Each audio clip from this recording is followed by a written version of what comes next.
Welcome to the 8th episode of Inside Implementation webinar series. This webinar series is run under the project Anusthana, which is supported by the India Alliance. So today we are discussing on smokeless tobacco, the determinants and challenges in Southeast Asia. And for this, we are today joined by speakers from 4 countries, and we're very grateful for their time and interest to join us. So I would start by introducing Dr. Rumana Haq.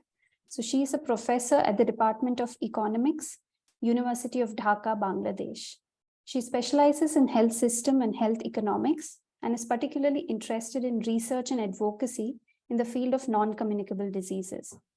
She holds a position of an executive director at the ARK Foundation, Bangladesh, which is a research NGO working in health system strengthening, urban health, and tobacco control.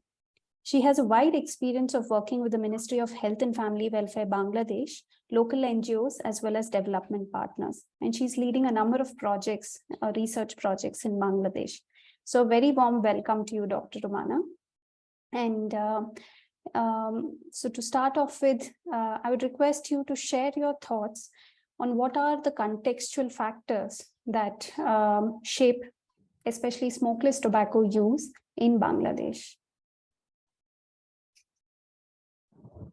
First, I would like to express my gratitude and thank you to the organizer for inviting me to this webinar today.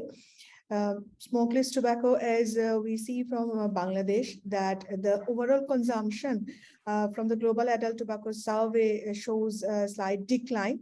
However, still the consumption among women is really high in Bangladesh. And like many other countries like India or Pakistan, smokeless tobacco, these are socially accepted. And as opposed to smoking or even e-cigarette, which are sometimes seen as not socially accepted, smokeless tobacco consumption, even in social gathering and even any social parties, wedding ceremonies, these are used by all age groups and also by male, female. So the social acceptance is one of the factors that really determines the high use. And a number of other factors, of course, like low price of these are really affordable products. And smokeless tobacco are, some are sold in packed form, but there are products like white leaf, we call shada pata. These are produced and locally available and very, very cheap. And those, even the manufactured products, these are available in very small quantity in sachets. So it ultimately remains very affordable to the consumers. So the overall, from the demand side, I would say that the social acceptability, and also from the supply side, that these are so affordable and available widely in any corner of the country, are the two key factors for high use of smokeless tobacco in the country. IPH, she's doing PhD with some international university and she's employed in IPH. IPH has a May I request Rupesh to please mute yourself? Oh, sorry. Yeah. Sorry, Dr. Haq, please proceed. So please tell me when I complete my time, but I will say a few words that smokeless tobacco, when we see the policies, it's only in 2013 when smokeless tobacco was included as a tobacco product in the policy in Bangladesh. Though we enacted our Tobacco Control Act in 2005, and then we also amended it in 2013. Then we included smokeless tobacco in the definition of tobacco. Before 2013, though we had tobacco control law and act, those could not be applied for smokeless tobacco as it was not considered as tobacco. So it is very recent that smokeless tobacco control has been included in the policy, and the policy after that the rule was passed in 2015. Since then, I think there are lots of discussion, and government is also taking lots of initiatives to to control the smokeless tobacco use, the supply side factors. But despite that, as the product itself is, different from smoking products, because there are lots of types and diverse variety, and many of these are produced in the informal settings, and there are small producers, manufacturers, which in a very informal setting produces these, and there is no licensing of these manufacturers. And the revenue collected from the smokeless tobacco is so low that despite having the policy, the implementation is weak, and the priority of the National Board of Revenue from the perspective of revenue collection for smokeless tobacco is very low. So we believe that if we really want to tackle the consumption of smokeless tobacco, the policy implementation should be strengthened, and at the same time, some of the policy perspectives need to be changed so that these are applicable for the smokeless tobacco as well. Thank you. I will now hand over to you. Thank you. Thank you, Dr. Ramana.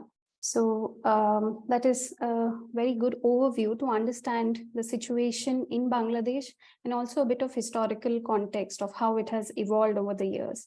So now we'll move on to other speakers. We're planning to keep this conversatory in style. So we have a few speakers with slides and a few speakers without slides. So we will be moving around the speakers. So before we do that, Vivek, can we go to the next slide, please? So as even Dr. Huck mentioned, smokeless tobacco is a huge challenge, especially in our region, as we account for almost 90% of the world's smokeless tobacco users. And this is in a variety of products, product types, manufacturers. So that is why the intent for today's webinar to bring 4 country representatives together was to see and understand from each other's perspective on how best to control or regulate these products and their usage. So this, and of late, we have seen that there is a clear shift in the product preference from smoking to smokeless tobacco as well. And we're trying to understand this in the frame of a social determinants of health, that what are the non-medical aspects that shape and influence choices of individuals as well as societies in using different tobacco products. So by non-medical, I mean it could be the livelihoods, it could be the working conditions, their education and other barriers that they face with. So with this, I would now like to invite Dr. Ravi Mehrotra, our second speaker. Professor Ravi Mehrotra consults with the WHO, IARC and IAEA Vienna. He is the founder of the Center for Health Innovation and Policy Foundation and specializes in preventive oncology, pathology, and epidemiology. He's a member of the Scientific Council of WHO IARC and holds adjunct professor appointments at the Emory, Pretoria, and York universities. Earlier, he has been the CEO of the ICMR India Cancer Research Consortium, in addition to directing the ICMR National Institute for Cancer Prevention and Research and the WHO FCTC Global Hub on Smokeless Tobacco. He trained at Armed Medical Forces College, Pune and Allahabad University, Johns Hopkins and Pennsylvania University, as well as has a fellowship from the Royal College of Pathologists. He helped frame India's framework for cancer control and was responsible for guiding 3 Indian states to take up HPV vaccination against cervical cancers. So we are privileged to have 4 eminent speakers from different countries. So with this, I would like to invite Dr. Ravi to share his thoughts on the contextual factors in India that shape and have evolved over the years in smokeless tobacco use. Yeah, thank you so much for inviting me to this useful seminar organized by the IPH and Pragati and Vivek for handling it, or from the organization point of view. I also get a chance to meet many of my colleagues from around the region who I have worked with, including Dr. Haq and others. As far as India is concerned, as you rightly mentioned, 90% of the problem is really in South Asia, out of which the lion's share, nearly, I think Bangladesh and India combined to make out nearly 80% of the entire show. As far as India is concerned, the point that you have already made that it is obviously fairly widely used by many people in the country and from time immemorial, and it has got social acceptability. Roughly 21% of all adults, including about 30% males and 12 or maybe 13% of females, use smokeless tobacco in some form or the other, while about 0.35 million people from India die every year due to this use, due to not only oral, but a variety of other problems associated with it. As far as the determinants of health are concerned in India, basically they include gender, they include educational levels, wealth index, the normally inverse relationship. At the same time, there is a urban-rural divide, despite far more prevalent in the rural area, and the lower socioeconomic status. Unfortunately, smokeless tobacco has historically had a very low social base, so a very low tax base, and it is very difficult because a lot of it is in the unorganized sector as well. Sometimes what we find that people are making it in one home and selling it to the next home, which is an unorganized sector. And also there is hardly any quality control. So these are the problems that we face in not only in India, but I'm sure in many of our neighboring countries. But these are the specific determinants which need to be addressed at the state level by monitoring appropriately, making sure that we are cognizant of the socio-economic inequalities, as well as there is progress as far as awareness is concerned for smokeless tobacco. And as has been mentioned in Bangladesh also by Dr. Haq, the tax base has to be raised, and it has to become some, because it is so easily and so widely affordable by even the poorest of the poor, that until the taxes are raised at least fivefold, it will be very difficult to control. And given that the social acceptability is there and there's no taboo involved with this, like any other toxic substance, tobacco harm also exists on a spectrum as a continuum of risk. And the dose and the duration are the key determinants for the degree of harm. So once we know all these issues, it will be good to see when we come to the end of this webinar, what are the recommendations for the region. And thank you once again for inviting me over. Thank you, Dr. Mehrotra. So with that, we now move on to our next speaker, Dr. Manuja. So Dr. Manuja Pereira is a board-certified specialist in community medicine, currently affiliated to the University of Kelaniya, Sri Lanka, as the head and senior lecturer in the Department of Public Health. She initiated her academic career in 2014 after gaining experience in the field and national-level public health institutions in Sri Lanka. After completion of her master's and doctoral degrees in community medicine, she obtained her overseas specialized training as a postdoctoral fellow with the Tobacco Control Research Group, University of Bath, United Kingdom, where she specialized on investigative research techniques.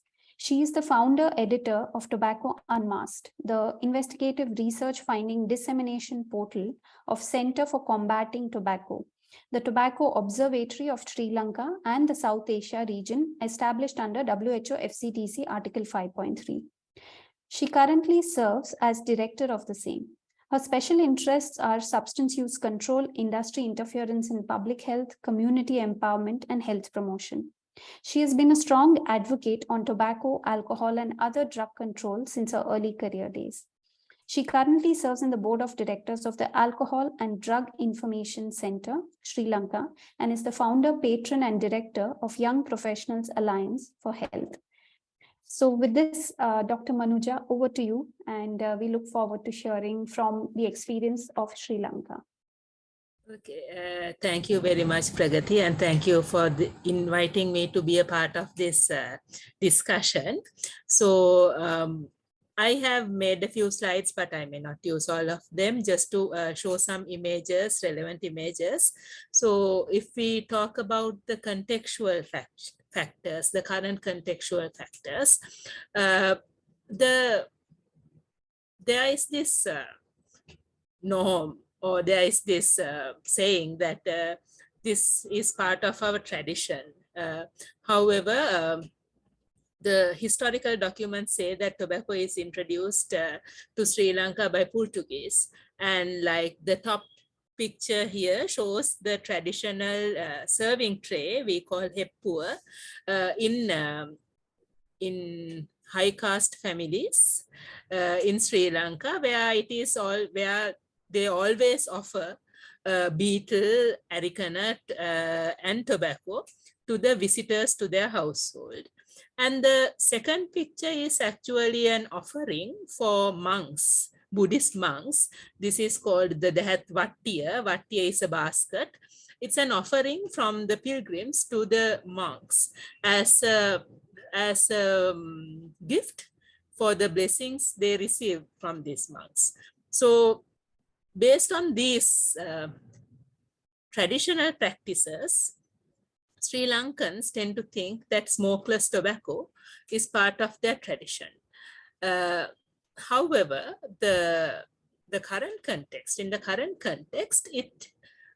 the traditional form of smokeless tobacco, the betel quid with tobacco, has gone out of fashion. The young generations do not use this, and the current smokeless tobacco is actually the ones that are imported from our neighbors, mainly from India, Afghanistan, and Pakistan, and readily available in many parts of the country, in many grocery stores, in many small shops, tea kiosk, any shop you in a roadside, you can find this smokeless tobacco with different trade names, different mixtures, different flavors.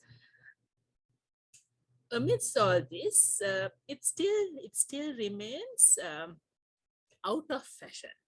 That is, they are normally used by young people or young adults or middle-aged, in the younger side, middle-aged people who have low income and who are from rural areas. In urban areas also, there are this, mavo, babul, tool, sort of smokeless tobacco preparations that they get addicted to.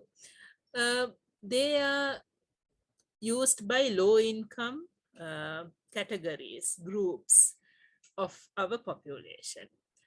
So the smokeless tobacco, the chewing type, still remains not fashionable and unpopular in Sri Lanka. What posh people do to get addicted to tobacco, we all know that, smokeless tobacco is the gateway for smoking tobacco. This is where they start addiction to tobacco. Our traditional forms were actually not so, but the modern smokeless tobacco is the sustenance of nicotine addiction among young people, which would lead them to start smoking tobacco. In posh neighborhoods in Sri Lanka, how they start is via e-cigarettes and vapors. And it's very common, or shisha, it's very common to see young people, teenagers. I may not use the word common, but in posh coffee shops, in clubs, nightclubs, in five-star hotels, where the rich young people hang out, it's a common scene to see them using e-cigarettes, vaporizers, and shisha.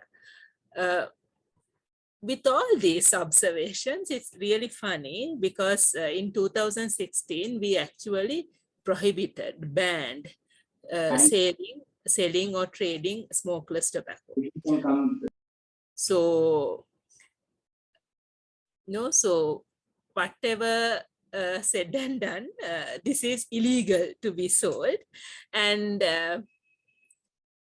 this, can you move to the next slide, please? Yes. So this is the gazette that in 2016, which prohibited, next slide, please. Prohibited smokeless tobacco products, which is defined as any any tobacco product which do not generate smoke. And it's a tobacco product or a mixture that contain tobacco. So they have actually published this law, and it, however, like the next day, the Ministry of Health issued a letter saying that it is not for traditional smokeless tobacco, but for the modern ones that comes illegally through the networks, through various networks, which was interpreted by the media saying that the Ministry of Health has withdrawn this law, and it's actually not being implemented. And this Schedule 2, which included flavored, colored, or sweetened cigarettes that contain tobacco. So we have banned flavored cigarettes since 2016, before even America did it, but it was not implemented as well. So we have this funny context in Sri Lanka where we have banned smokeless tobacco products, where it is out of fashion, but it is still being used among young people as well, and among middle-aged people as well, even though in different forms. And it's more commonly used among males than in females, but we have found out that young females, teenagers in schools in rural areas, are actually exposed to newer varieties of smokeless tobacco, which is readily available to them via informal trading networks as well as formal shops that sell them freely. So I guess that's all from me related to the context. Yeah, thank you, Dr. Manuja. So yes, I think it's interesting to note, and as we go from one speaker to another, we can already see the diversity of how in certain contexts it is very socially acceptable, but at the same time it is in others not at all fashionable. So that and there are laws in place, but implementation has been a challenge. So why and how are these not being implemented is another question that arises. So maybe I'll go ahead and introduce Dr. Tin, and then, or would you like to come in and complete your slides, Dr. Manuja, and then we could go to Dr. Tin as well? That's also fine with us. No, it's okay. I can use those in the next segment. Also. Yeah. Sure. Yeah. So maybe Vivek, you can go to Dr. Tin's slides in the meantime as I introduce him. So Dr. Tin Muangwe is an executive member of People's Health Foundation in Myanmar. He graduated with an MBBS degree. He is the retired township medical officer of Ministry of Health, Myanmar, as well as a retired chief editor of Health Digest Journal. Dr. Tin has been involved in tobacco control activities since 2003 as a health journalist, and he has written several articles and health educational materials, including anti-tobacco activities, and has given several talks throughout his country. So with that, we welcome you, Dr. Tin, and over to you. Hello. Yes. I thank you for inviting me to keep speech in this webinar. First of all, I would like to introduce myself because I am not an academician. I'm just a health journalist. And though I am a medical doctor, I'm just health journalist and a writer only. So my presentations will be rather vague. I do not get any data detail. And the contextual factors determining smokeless tobacco use is, when we say about it, first of all, I would like to talk about SLD's prevalence in Myanmar. SLD use in Myanmar is the highest in the ASEAN countries. According to demographic health surveys of Myanmar, 2015-16, SLD users among adult male is 58.9%, tobacco use is 41.9%, and adult female is 18.2%, and tobacco use 3.7 only. And the dual user, both tobacco use and bitter quit chewing, among male is 25%, and among female is 2%. SLD users between 13 to 15 years old school children is 9.8. Actually, users really depends on the age, marital status, wealth, and occupation. Actually, product in Myanmar. When we talk about the SLT in Myanmar, the main product is konya, or that is bitter good chewing. We call it konya. Konya is nothing but a pack of crushed areca, that is bitter nut, and slime leg, and pieces of tobacco leaf. It may be dry, procured, and roasted, and cut chew, and other various forms of mixtures wrapped by a bitter leaf. Sometimes tobacco leaf may be treated with alcohol, honey, lime juice, and various mixtures, and added with fragrance, dried and fried coconut, spices like clove, dill, etc. Various forms of mixtures are named like 92, Signet, 350, Queen, Parjat, Baha, and most of them are imported from nearby countries like India and Bangladesh. Some are produced in border areas, but they are marketed as imported products. Next slide, please. Next slide, please. When we talk of cultural background, bitter good chewing, that is chewing konya habit is a cultural practice and started since the Pubican era, that is around 500 to 1080. It is interwoven into social custom and religious practice. Tobacco leaf is firstly introduced to Europe in 1556 AD and spread to the East Wall beyond that date. So I'm not sure that in Pagan era, is there tobacco is one of component in konya or not. But bitter nut is one of konya. And as you all know, nicotine is one component of in bitter nut.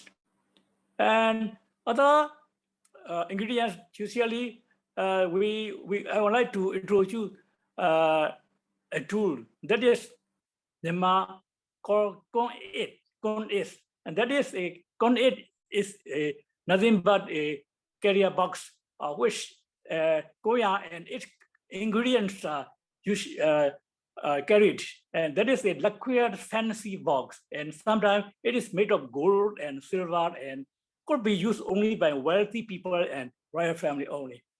And this is what Con8 is in the textbook for grade 1 and grade 2 in Myanmar primary school. So primary school children are very familiar with this word since their childhood life. But when a guest arrived, it is a traditional custom of Myanmar people to welcome the guest with the con se lefet, triple component. That is con meaning konya, that is bitter good chewing, and se meaning select. Select is material sharut, and then the lefet is the pickled tea leaves treated with coconut oil or other ingredients. And so con se lefet, traditionally they host the guests with con se lefet. And so and not only that, about this contents and theme are written in our ancient poetry, Myanmar classics literature. And so pedagogy is rooted in social and traditional custom of Myanmar people. When determinants, one determinant is why do they choose bitter quits? Most of them use because of its action like alertness and sense of euphoria. It is pleasurable for some people, so they would like to chew while they are working physically or mentally. Most of car drivers, especially highway car drivers, chew to prevent being boring and sleepy during driving. And for some people, it is like a stress relief and like a function as a antidepressant also. And then bitter good chewing is an expression of cultural and social identity for South Asian and Southeast Asian. Thank you. This is for next topic. This is. Yes, thank you. Thank you, Dr. Tin. So maybe Vivek, if we could unshare for a bit and we could just discuss on this segment and then come back to the slides. Yeah, thank you. So yeah, I think it's been an interesting segment where we've seen the contextual factors, the level of acceptance, and I wonder if any of our audience have any queries at this point or any comments to make. If not, I think I would like to share one, the last point that we just heard from Dr. Tin about how drivers especially use this mainly for, it's part of their livelihood. They need to be alert, they need to drive safe. And it's a very commonly heard phenomena, even here in India from experience. I can say that several cities, they do have these Uber and other aggregated cab services who drive for very long hours on the road. So is it the same in Bangladesh and Sri Lanka? And like, does livelihood force people into smokeless or other forms of tobacco usage?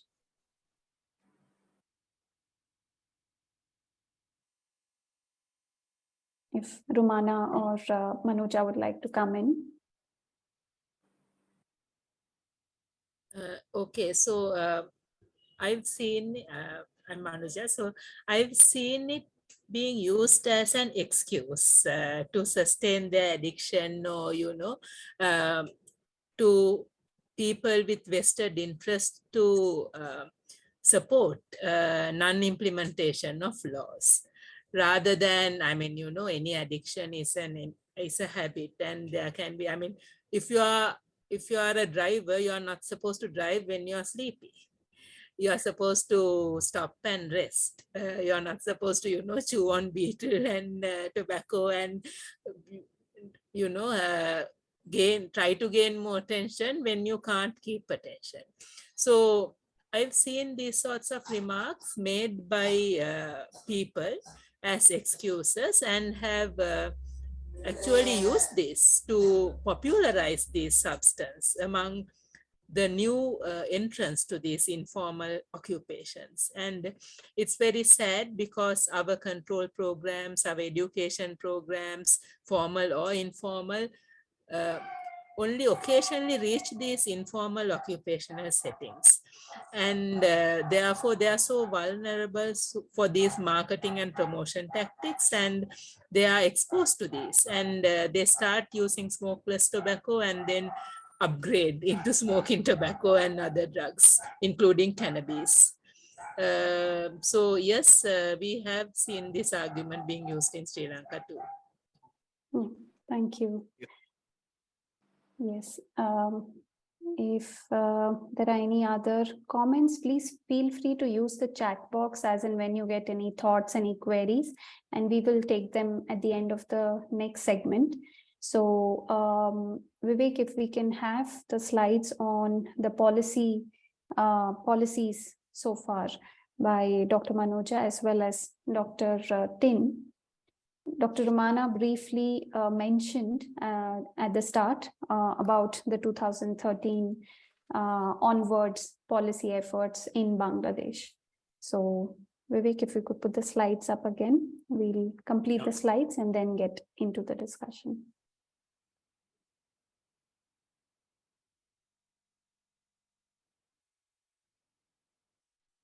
Yes, Dr. Manuja, if you could go ahead with the challenges as well as the policies that are in place in Sri Lanka, that would be helpful. Yeah. Okay, so can I have my slides back? Okay, so as I've said, so this image I actually recently took when I got invited to this webinar. This is right outside the teaching hospital that my faculty is affiliated to. Just in the middle of the city for everyone to see. This is illegal. And when I tried to take the snap, the saleswoman was a bit distressed because she also knows that this is illegal. However, it's commonly available. And the other interesting thing is we do not actually have a formal smokeless tobacco industry. We do have large-scale farmers who cultivate a different variety of tobacco, saying that it's for chewing tobacco. What is actually happening is actually, as you know, Ceylon Tobacco Company is a subsidiary of British American Tobacco. Philip Morris International also have some stake in it, and CTC actually grows their own tobacco, and they are using forward buying mechanism. So they get farmers to cultivate their tobacco and they buy the whole produce to those. So there are two types of farmers that cultivate tobacco. Farmers that are affiliated to CTC and farmers who are not. Farmers who are not actually are coordinated by local local businessmen, tradesmen who are rich and who are powerful in those local vicinities, and they coordinate these farmers to produce chewing tobacco and they trade those. So this tobacco is either locally produced such or imported ones. These pink sachets are actually imported areca nut mixture, which may contain tobacco. I couldn't find, there's no ingredient list, obviously. So if a public health inspector or a police officer who are authorized under the National Authority on Tobacco and Alcohol Act to take actions against this, they need to actually seize these packets and send it to government analysts to prove that it contains tobacco. So, you know, when a temporary vendor is selling this and they are not licensed, they are in the roadside, they are here this day, they won't be here tomorrow. And even if they seize this, they can't prove and take legal action. It's going to be cumbersome. They can't spot find them. They can arrest this and make it, seize this food. But again, if they don't have tobacco, there can be repercussions. So, you know, the main challenge is our law enforcement officers not having adequate support by the system or by their supervisors or by the laws of the country to take action. I see it as a huge challenge. So even when you have a challenge, even when you have a law, and this was the notice I told you about. So it says the main objective of this regulation is to provide the legal background to prohibit the manufacture, import, sell, or offer for sale of various items named as Mawa, Babul, etc. This regulation has not been intended to have any effect on the traditional betel quid. This is still there, available in the Ministry of Health's website. No, so telling the law enforcement officers not to implement the smokeless tobacco law against the traditional forms of smokeless tobacco, which is a bit funny because, you know, the salespeople who are selling both these types can get back at them asking, so if you are banning smokeless tobacco, why are you supporting one type and why are you discriminating another? No, there's no legal basis to do that. So it's a funny chaos in Sri Lanka related to smokeless tobacco laws, according to my opinion. Some may not agree with it, but I mean, as a public health specialist, I believe that if you have a law, you should implement it.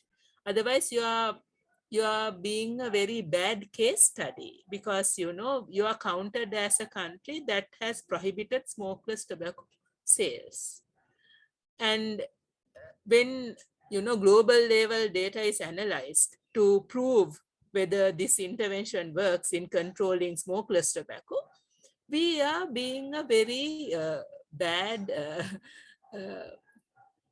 a rotten apple in the, I mean, we are spoiling the whole thing by having a law and not implementing it. So I think our policymakers and implementers not understanding this fact is also a huge challenge to our country. And our systems not being strict enough and regularized enough to close off these loopholes, to close off these subjective interpretations of laws is also a huge challenge, which is actually not only limited to smokeless tobacco. And this, I gave it as a small example to show that it's not only limited to smokeless tobacco. So the same law prohibited flavored cigarettes as well. But in 2014, CTC introduced the Dunhill switch. We all know that it's a flavored cigarette, and it even, you know, the online sales site described it as it has the taste of menthol. It's still being sold. And NATA has actually filed a case against this, and they had to send these cigarettes to the government analysts again to prove that they have menthol. So I think this, I don't know, craziness of our system, having a law, not being ready to implement it, and even when people tries to implement it, making it harder for them to implement it, is the challenge we have as a country, which is challenging because our young people, most importantly, the rural, low-income young people getting addicted to nicotine. And ultimately, it's British American Tobacco and the Ceylon Tobacco Company that would benefit by that addiction. So I think that's all I have to say regarding laws and the legal context. Thank you. Yeah. Thank you, Dr. Pereira. So I think it's interesting to note that how the system itself is kind of complicating or stalling implementation in your setting. Yeah. So with that, maybe we could complete the slides with Dr. Tin's slides on the challenges and the policy context. Yeah. Yeah. Policies in place to address the SLG control in Myanmar.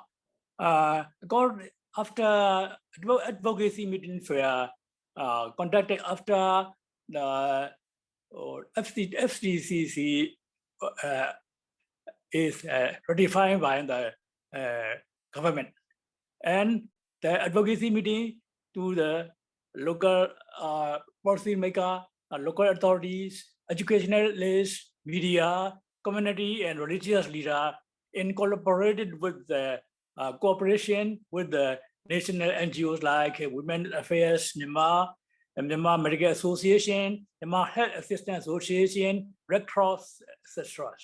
And this is to enhance, to increase the tobacco control, including authority. In 2006, tobacco law is established, and it is in action in only 2007. Law specifies that the tax on the tobacco package that including consumption of tobacco products may cause or cancer. That is not only tax warning, but also the pectorial warning. 25% of service must be by tax, and pectorial warning 50%, totally not less than 70%, 75%. And the letter from the President Office instruction to smoke-free government officers, including prohibition or bitter quit chewing in the office. Letter from the government office on instructions for prohibition of cornea chewing, that is bitter quit chewing, and spitting bitter saliva in all government offices and all offices, compound, institution, or private and community clinics, and all the schools and markets and stadiums, etc. Public services workers are not allowed to chewing, bitter chewing during their office hours. and none of Konya shops are allowed in the government office compound and school compound. And hazards of bitter quit chewing poster must be put up in the schools, and health education about bitter quit chewing must be carried out to the different media, through the different media, maybe printing, TV, internet, etc. And with the support of the Ministry of Information. And proclamation for printing warning images and text on package of the tobacco products, also established an MOS directive to comply with the guidelines on contact with the cigar and tobacco products manufacturers, distributor, seller, or related persons, and proclamation for printing, warning, and images, tobacco products again, and text. When we talk about text, in 1990, that is commercial text. According to that text, tobacco products 50%, commercial tax 50% on tobacco products. And union tax law in 2016, it is 50 specific tax 80% on raw tobacco. Ministry of Health order number that order to packaging on tobacco products and printing of health warning and tax standards according to tax statement according to the standards, that is in 2022. But amendment one established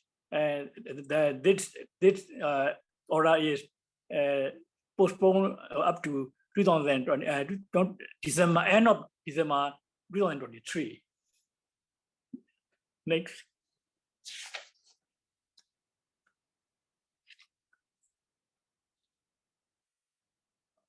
Shall we present these challenges also? Yes, please. Yes. Okay. Implementation success and challenges. Tobacco, quitting smokeless tobacco use is challenging as smoking cessation. So we need to focus and to prioritize SLT and to control.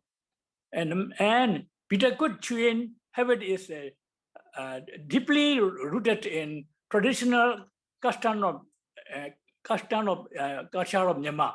In addition, it is not being ahead of the time. So the public must be made to understand that it should not be, this habit should be abandoned because it is not a healthy behavior for the people. And there is misconception widely spread that bitter quit chewing is not as dangerous as smoking. The real fact is that SLD is not less dangerous than smoking. So this information must be given by educating the community more widely. And then taxation on SLD is compared to cigarette, it is less than cigarette. Whereas 100% content tax on cigarettes, it is only 80%, 50% in 1992 law and 80% in 2016 law for raw tobacco, churut and cigars and other tobacco products. Price of Konya is very cheap and easily available for everyone. So need to increase taxation on SLD and speak tax on Konya. And then to control illicit trade across the border, because the imported tobacco mixtures from the nearby countries are very common. And then legislation and law enforcement must be encouraged. There are many roadside stands, that is vendors, Konya vendors, to buy Konya, even in a smoke-free zones. Appropriate and effective action must be taken, both shopper and consumers also. And also job substitution for the and help and support for the owners of Konya shop and also growers of tobacco and bitter nuts and bitter leaves. And also they should be encouraged to grow another plant alternative also. And and People has Foundation and budget strategies and Ministry of Health launched and campaign, two campaigns. It is 2017 and 2016. This campaign, mass media campaign for the SLT. And these campaigns aim to increase the growing activities of tobacco industry through the public health education and to motivate Peter quit attempts of the Peter quit chua, and this is to support the recognizing the suggestion of the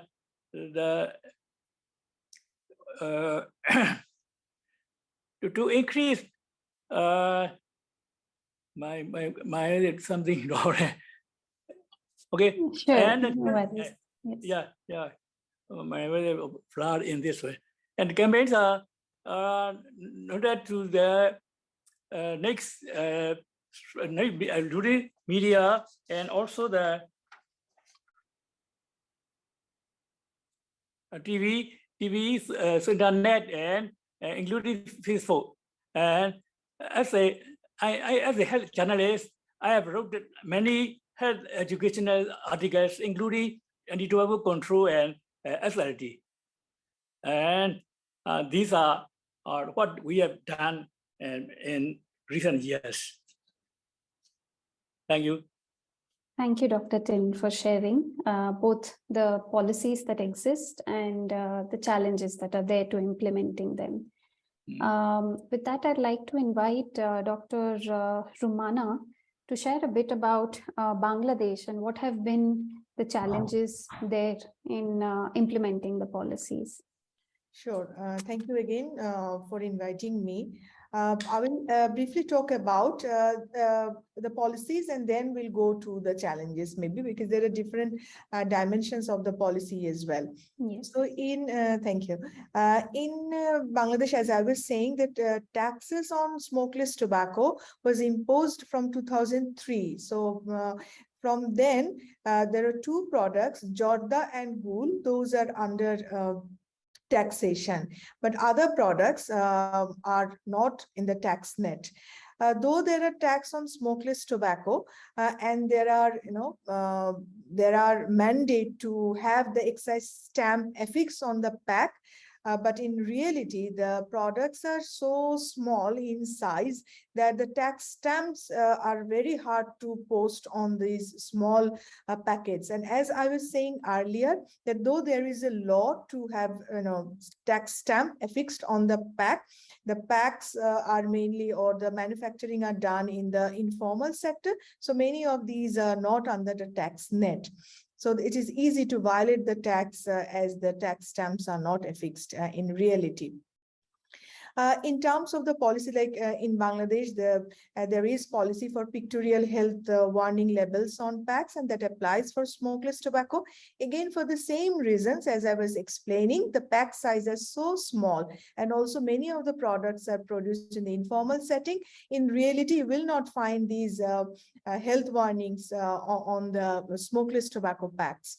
In Bangladesh, it is 50% of the pack size that has to be like pictorial warning. And the restrictions on direct advertisement of tobacco, this is in place in the policy in Bangladesh. So direct and indirect advertisement is banned. I would say that to some extent, the direct advertisement is not that prominent. We don't see much of advertisement of smoking products on TV or media, but smokeless tobacco, again, as we see the pan and Jorda people are having, and the implementation again is really weak for the advertisement. And indirect advertisement, I really want to give an example that one manufacturer of smokeless tobacco every year gets an award from the National Board of Revenue from the government as a high taxpayer. So this is such an advertisement that, the government recognizes someone as the highest taxpayer who is a manufacturer, owner of a smokeless tobacco company. So we are really opposing to these recognition for tax payment of smokeless tobacco manufacturers. So this works as an indirect advertisement. And as I was saying, that in the media, we can often see that use of smokeless tobacco, and there hardly will see any writing like smoking, that we see that smoking is injurious to health. Sometimes that is written in media or in the TV, but when they're using smokeless tobacco, you hardly see any such scroll going on in the TV. So I think there are indirect advertisements going on. In terms of prohibition on sale of tobacco to any minors or to minors, there are policy in place, but as in other countries, you will see that the minors are selling the smokeless tobacco and they are often buying it. And as it is culturally accepted, nobody minds. They even send their children, their daughter's son, to buy the smokeless tobacco products from the shop. So there is really, really weak implementation on that. There are no policy in Bangladesh on the quantity to be sold. So we can sell any amount, and the loose sale or small unit can be sold, or even bulk amount. So no policy on the quantity of product sale. It is not for smokeless tobacco and also not for smoking products, but definitely it's really harmful as that there are diversity of the products. If there is no unit measurement or quantity mentioned in the policy, people can buy in a small unit or even in a bulk amount. So no restriction on that. In terms of ban on sale and distribution of smokeless tobacco within 100 years of educational institute, we are urging for that, and we are now in Bangladesh drafting the process of amending the tobacco control law in place. So the new law, we hope that this will be included in the new law. But currently, you will see lots of shops around the educational institutes selling smokeless tobacco products. And a number of other, like if we look into the licensing for manufacturers of tobacco products, including smokeless tobacco. So there is policy in place. You have to have license if you want to produce. But as I mentioned, and other speakers also said, as these are produced in a very informal setting, in a small house, a few workers are producing, and people don't even know that who is producing in such a small house the production going on. The National Board of Revenue or the authority don't have the information that the production is going on. So the large number of manufacturers are outside the licensing. So though there is policy, but implementation is weak, as others are saying. And tobacco taxation, I already mentioned, but the revenue collected from the smokeless tobacco is so low in the country that government doesn't consider these as a product to generate huge revenue. And this is one of the reasons that smokeless tobacco products and the control of these, or tobacco taxation on smokeless tobacco remains a low priority for the government. There is a law on ban on spitting or littering in public places.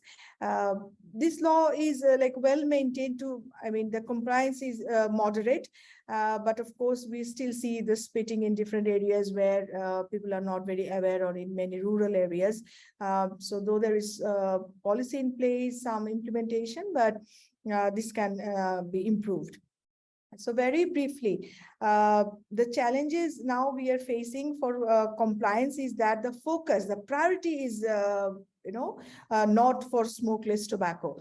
And we need much attention of the policymakers for implementation and compliance and market monitoring. So though we have some, monitoring from the National Board of Revenue or other authority to check the market and the price of the products, but hardly there is any market monitoring, any survey for the smokeless tobacco products. So we really feel that the licensing should be strengthened at the the first instance, that who is producing, and the way the data is kept by the different authority. Including National Board of Revenue, Ministry of Finance, that who are the manufacturers and the distribution channel. All these are done manually, and the capacity of the government authorities are really not up to the mark. So there are lack of staff there. So we really feel that if we really want the smokeless tobacco control to be effective, the capacity of both the local and the central level officials within Ministry of Finance, National Board of Revenue, and other local government who are providing the license. So they all needs the capacity of all these authorities needs to be strengthened, and there needs lots of coordination with the Ministry of Finance and also local government, because some do some policy work and some implement those at the grassroots level. So the greater coordination is needed, even with the Ministry of Agriculture. So unless all these collaboration, multi-sectoral collaboration is in place, the controlling, the comprehensive smokeless tobacco control will not happen. Though there are policies, but the challenge is that there are lack of coordination with different ministries. The capacity of National Board of Revenue and other ministries are lacking, and also prioritization of smokeless tobacco in the policy agenda is not as we expect. So we really advocate that the government should bring this policy agenda upfront, and the advocates should also try to push this agenda upward in the policy priorities for the government. Thank you again for giving me the opportunity. I will come later if time allows. Thank you. Thank you. Many thanks, Dr. Haq, for sharing in detail about the policy measures in Bangladesh and the challenges facing them. If I may invite Dr. Mehrotra to share about the Indian policies and any similarities, dissimilarities, and the challenges that we face in India. Yeah, thank you, Pragati. As you know, COTPA is the sort of acronym for our program. It has been there now, and it is probably due for revision, and a lot of suggestions have been asked for. Hopefully, it will be out shortly. So as far as the tobacco control policies are concerned, we have many policies. Many of them overlap between Bangladesh and similar to Sri Lanka also, though Sri Lanka had the first mover advantage. And I think all the countries, by and large, including Myanmar, or I'm told, have a problem with implementation. So I will not touch upon the implementation issue, because they are common for practically all countries. But as far as India is concerned, let us talk about the positives first. There's a ban on use on public places as far as smokeless is concerned. By and large, it is being implemented, but not as much as it should.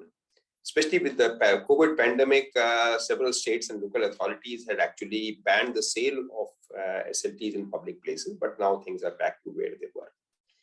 Then there's the pictorial health warnings. We have about 85% warnings now, and these are enforced since 2009. And rotations have been occurring since 2011. And I'm sure we have seen many of those warnings. We are among the top 4 countries in the world as far as size is concerned. But as also mentioned by other speakers, in these very small sachets, many of the people, what they do, the manufacturers, they fudge or don't print the warnings as clearly as they should. So there is a lacuna there, but warnings are there, and by and large, they are being followed, I would say. And there's a restriction on direct advertisement, yes. Although indirect advertisement does occur, there are copious violations everywhere, because there is a lot of dual advertising between tobacco containing and non-tobacco containing similarly marked products from the same manufacturer. That is common, I think, in many other countries, but it is more so in India, I feel. That is something which can easily be tackled if the authorities want it. Then ban on sales of distribution of tobacco within 100 yards of educational institution. Yes, that ban is there. unfortunately, violations do occur. Similarly, ban on use of tobacco or nicotine in any food item. Sale of that was enforced in 2011, but unfortunately, again, there is a sale of twin or chotu pack or separate pack, as they call them, between pan masala and those containing tobacco. So that is countervened in that fashion. Similarly, there is a reasonably good ban on advertisements and glamorization of tobacco products on television, and now serials coming on streaming have become a problem because that enforcement is not as good as it should be. But as far as the films are concerned and television, there is a streaming warning that this is a tobacco product and you should be careful, causes harm, and so on and so forth. And lastly, there's a ban on advertisement that promote directly or indirectly production, sale, and consumption of tobacco. Yes, it does continue, but people contravene that law by selling it as mouth fresheners with the same name, same colorful branders are there. Then, of course, the requirement of weight, measurements, packaging. Some of these tobacco products do not comply with the law. There's a ban on plastic for these packing of smokeless tobacco. There does occur violation, and because that's cheaper and easier to maintain also. Then ban on use of tobacco in toothpaste as well as tooth powders as far as mishri is concerned, but continued sales of gul and creamy snuff is there. Then they're talking about licensing of manufacturers. The only licensing is there for tobacco cigarettes, not so much for smokeless tobacco. And then minimum that WHO recommends is 75% taxes. We are there, but not quite there. There's a tremendous scope for improvement, as I mentioned earlier. And lastly, as Dr. Hakka talking about ban on spitting and littering in public places, yes, implementation of these laws remains a challenge in most cities and, of course, rural areas. With the COVID-19, several states had actually revived and strengthened, but now with COVID being shown in our rear view mirror, I think things are back to normal. So the Cigarettes and Other Tobacco Product Act, that is COTPA, was one of the earliest in this part of the continent. By and large, all the laws seem to be whatever is mandated, it seems to be there, but implementation and legal enforcement and really is a problem. When you talk to the police, they always say that obviously they have more serious crimes to look at, and we need to be focusing on them.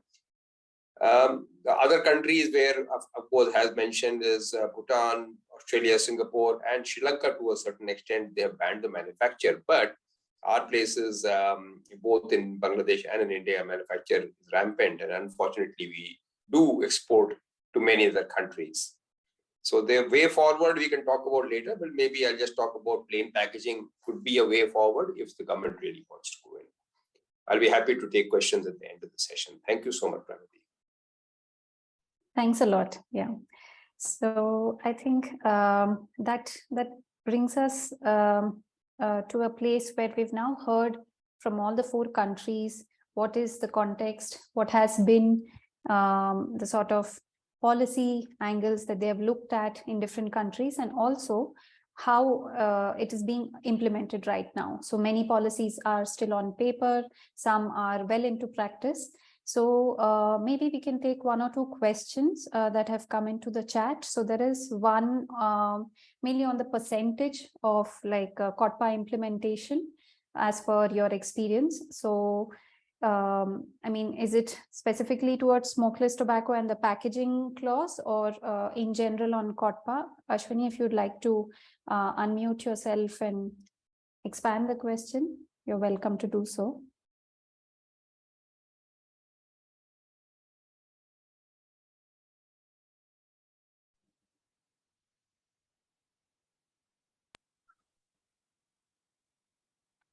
Hello, Dr. Ashwini. Are you able to hear me, ma'am? Yes, we can hear you now. The thing is, ma'am, we had done a research in North Karnataka where we went to most of the schools and most of the restaurants even the public places like bus stand and all, we have not seen so much of implementation of COTPA here in one of the research what we were doing. So how much is the percentage, like from most of your tobacco experts, and how much percentage of COTPA is being implemented? The expertise can put a little bit focus on that, because this is very important in most of the schools where I go for educating and all. As I am from a Department of Public Health associate professor and working mainly on tobacco and oral cancers, I've seen a school child who is in 5th and 6th standard has a OSMS, and he takes one packet of a gutka every day, which has made for us to think a lot how it can be implemented and how the COTPA can be made as a strict rule. So any study focused on that is my interest. Sure. Thank you. Thank you for expanding and explaining about the context in your setting as well. Dr. Mehrotra, would you like to take that question? Let me unmute. Okay. Unfortunately, Dr. Ashwini, we all know that the problems are galore as far as violations are concerned. There have been sort of ad hoc reports coming out for COTPA violations, but I do not remember any specific study that 70% is being implemented or 20%. And since, as you know, the Cigarettes and Other Tobacco Products Act is being revised, and there was a call for suggestions and from the public on that is concerned, I would suggest, in case you haven't already submitted and there's still time, you might like to actually send out your suggestions. There are lots and lots of suggestions that we received, and as one could understand, there is a lot of pushback from the industry because they don't want to be regulated and they want to be very, very sure that their business does not suffer in any which way. But in case I come across any study or formally, I will definitely let you know as we go along. Because there's a compliance assessment with the COTPA that was actually published in 2018, which talks about public places in Delhi government hospitals. This is published in the Asia Pacific Journal of Cancer Prevention. So I'm actually having a look at it as we are talking.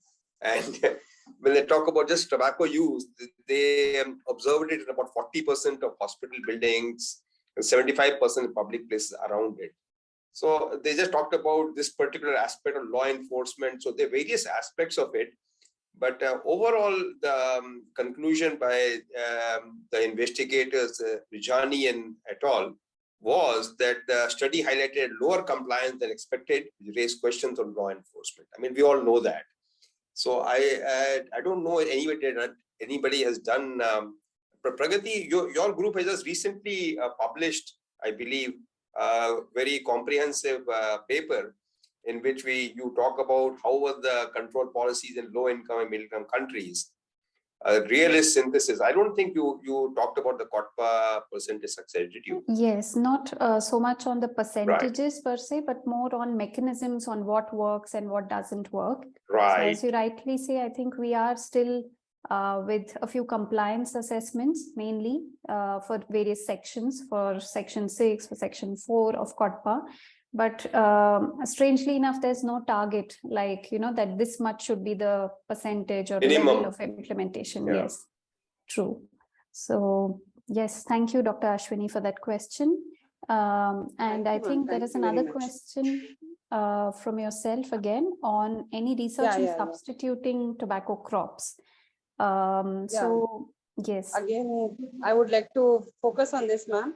We are conducting, because I am from Belgaum, where it has been known for the tobacco growing district in Karnataka, and near the border of Maharashtra, we have a lot of tobacco grown here. The thing is, when we asked most of the farmers, they are ready to substitute if they get more economy from what the tobacco is providing.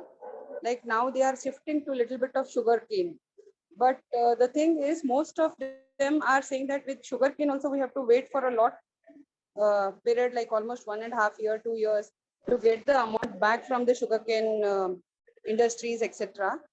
The thing is, can we have any other, there are any research focusing on other crops where they can get more economy compared to sugar cane? That can also be, is been any focus taken into consideration here?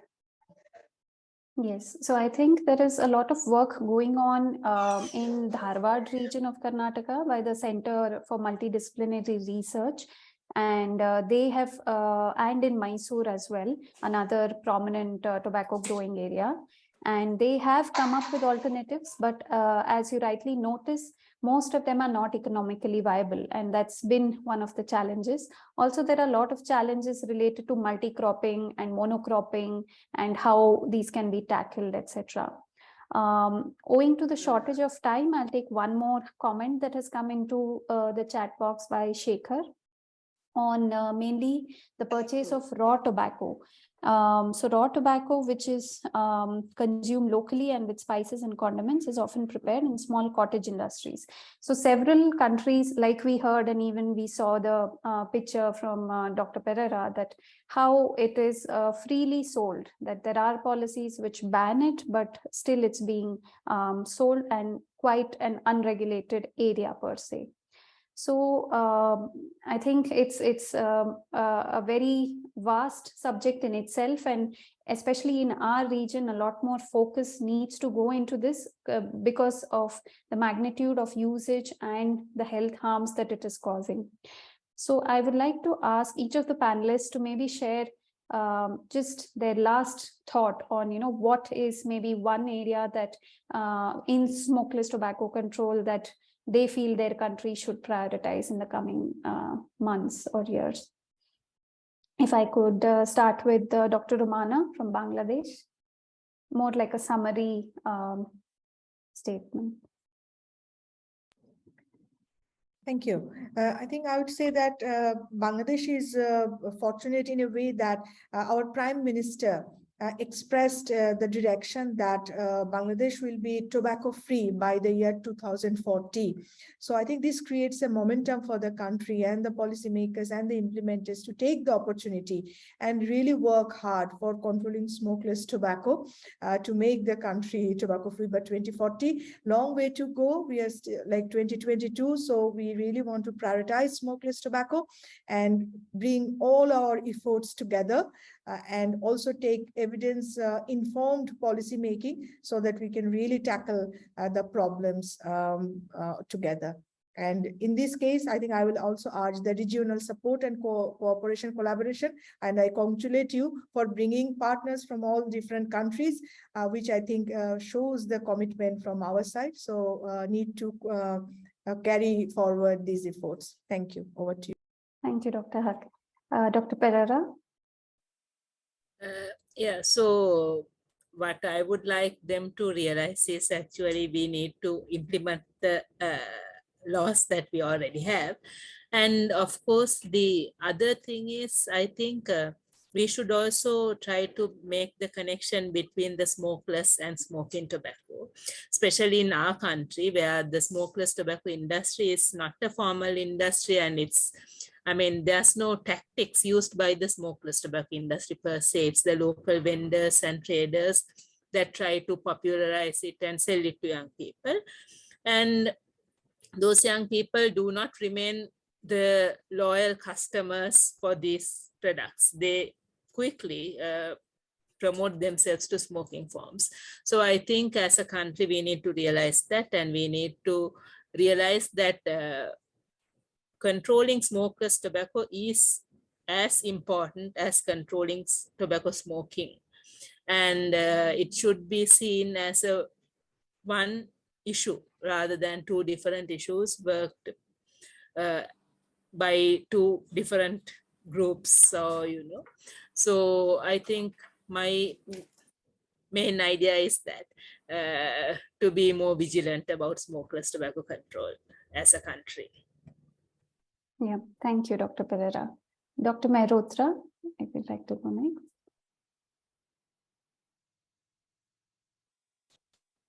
Yes, thank you so much. To sum up, I think the two areas which there's a saying, Pragati and colleagues, that as physicians, we first have to heal ourselves. So, and charity starts at home. So let's expand that to health education, health professionals of all shapes and sizes and colors and trainings. So when we ourselves do not make sure that our hospitals, our education institutions, medical colleges, dental colleges are smoke-free, how are we expecting anybody else to do it? And I think it is a problem all over the subcontinent. So I'm not pointing fingers at any specific region or country. The other issue we really talking about is tobacco cessation. So tobacco cessation centers, they are there in name. Most of the places, they are not functional.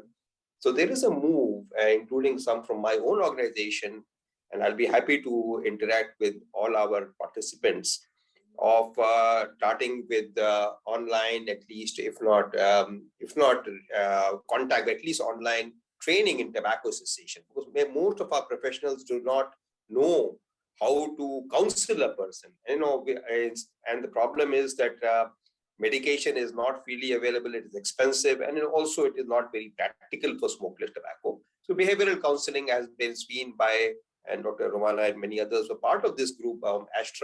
Astra was just finished addressing smokeless tobacco problems in the South Asia. It was a NIHR funded program with University of York and many other centers within all the countries of Pakistan, Bangladesh, and India.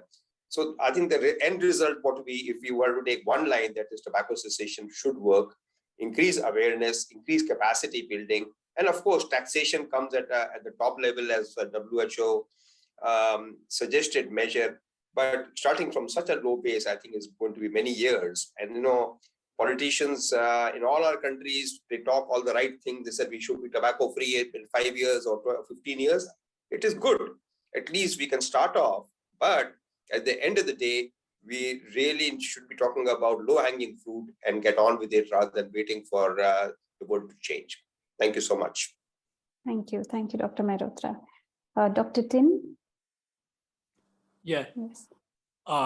In Myanmar is the most, the highest SLD users in Southeast Asia. I think it is to give priority and to focus on the SLD control, and by the government and also by the people. And we need to make awareness campaign about impact of health impact and socio-economic impact of the SLD and misconception of the bitter chewing, to give education to the community more widely. And then we need to increase the taxation on the SLD. In Myanmar, oral cancer due to SLD is fifth component cause of oral cancer. It's a fifth component cancer in both gender in Myanmar.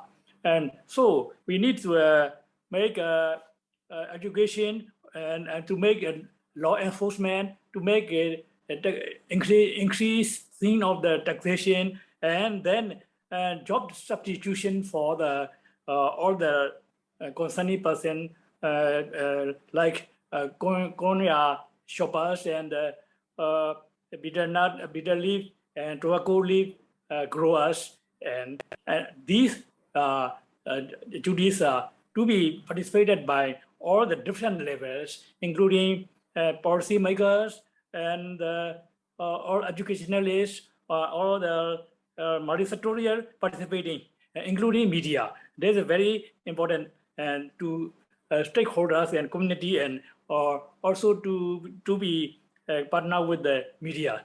I think so. Thank you. Yes, many thanks. So I think I would really sincerely like to thank all our 4 speakers for today for sharing from their experience, their country profiles, and what needs to be done as a way forward. Very important points I think we can see in the chat as well, a lot of appreciation coming in. And I'd like to thank all our participants for staying by for the 90 minutes and engaging with us through the chat and through your comments. And lastly, I would like to thank my team, Vivek and others who have helped in putting this together. Since the project Anusthana focuses specifically on implementation, we will be continuing this work and this series in the coming months, and we hope to engage with each one of you further in the coming days. Thank you all for your time. Yeah.